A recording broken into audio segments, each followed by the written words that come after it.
Kasi, Kasumpo ako. sige po. Sige po. Baka makatulong yan. Ano po? Okay. Ko sakit. Ay, mabuti na lang po at natsimpuhan mo din ako. Opo, pag... Walang Panginoon na ako. Nagkakayod ako ng santo. Ang nasakit ang mata ko. Siguro sa Cagayan. Makababa ang mata. Opo. Tigil ako. Sabi ko, tigil ako.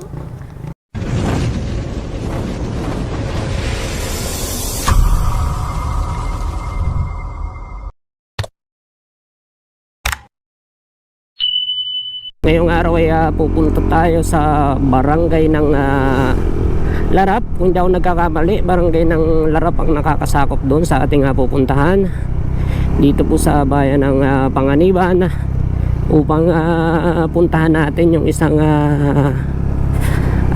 tao doon na sinasabing nangangailangan ng konting tulong na ating maibibigay. At sana ngayong araw ay nandun siya upang malaman natin kung ano ba yung pwede nating maitulong. At doon po sa mga bago nating mga manonood, baka pwede naman pong pakipollow ang ating Facebook page at pakisubscribe na din po. Parang awa nyo na. Ayan, malapit na tayo.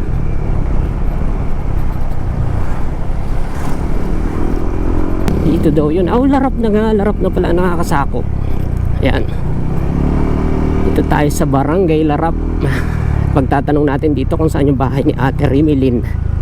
Rimilin Balon. Ito, pwede tayo magtanong dito. Nay, pwede po magtanong? Pwede po magtanong? Kilala niyo po si Rimilin Balon? Rimilin? Opo. Mapunta po sana ako. Papasok po dyan? Papasok po. Sa dulo pa po. Wala dyan. Wala po kaya ngayon? Nasa labo po. Ay, sayang. Po. Ano po yung, titingnan ko lang po yung kanilang content creator po ako. Pupuntahan ko sana si Rimilin. Tungkol sa? Wala naman po. Titingnan ko sana kung ano yung buhay-buhay nila dyan.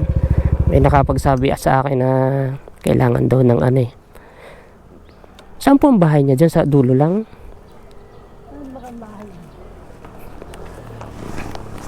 Tandado nakaupo na paralyzed. Opo, kaso Yung bahay na nasira sa... yun po ang bahay ni Rimilin. Opo. So sino po ang nandyan na lang? Wala.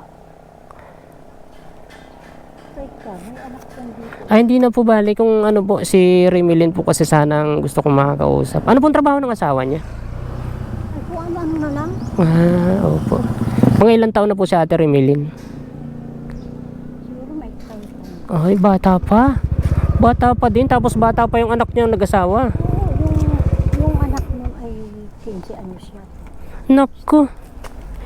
Bata pa nag-asawa. Kayo ba kayo nagbisita dyan? Hindi po. Hindi po. May nagbisita na po dyan, na vlogger din. Ano pong... Sa akin. May nagbisita sa aking brother para pag-asa. Kasi ngayon, may sakit na ako.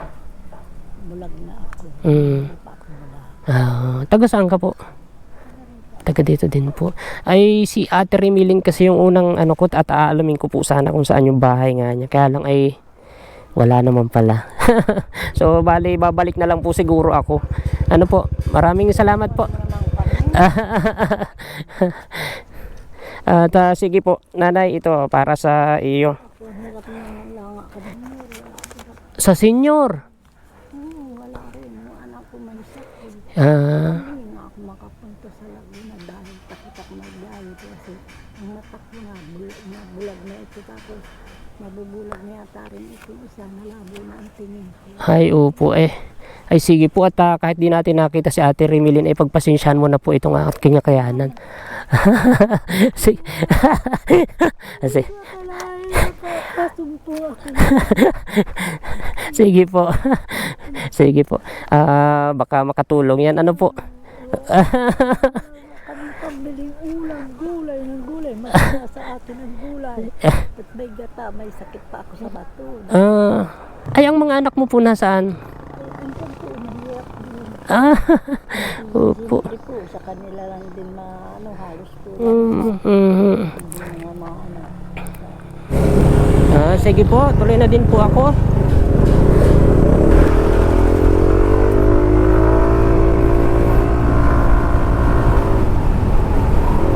So ayun mga kuys, hindi natin na datngan si Remelin, yung ating pakay talaga. Pero meron tayong nakitang isang senior citizen na kahit pa paano ay nabigyan naman natin ng kaunting tulong. Sana ay makadagdag sa kanyang panggamot.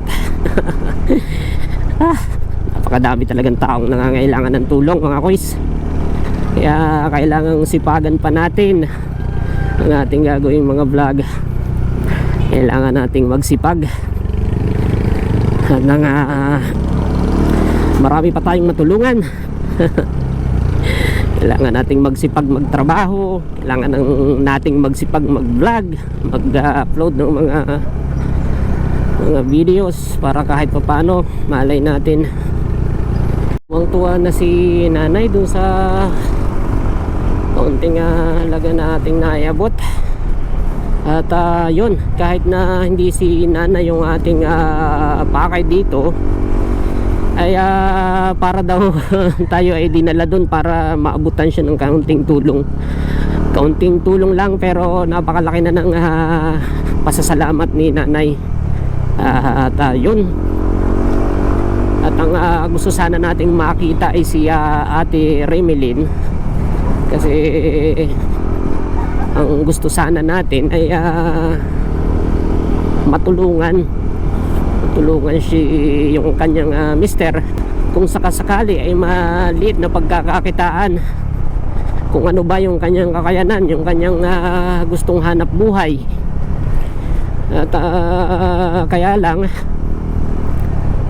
hindi tayo pinalad na masumpungan si Ate Remelin. So ayun, baka hindi para kay Ate Remelin yung ating tulong, at para kay nanay lang talaga yung ating tulong.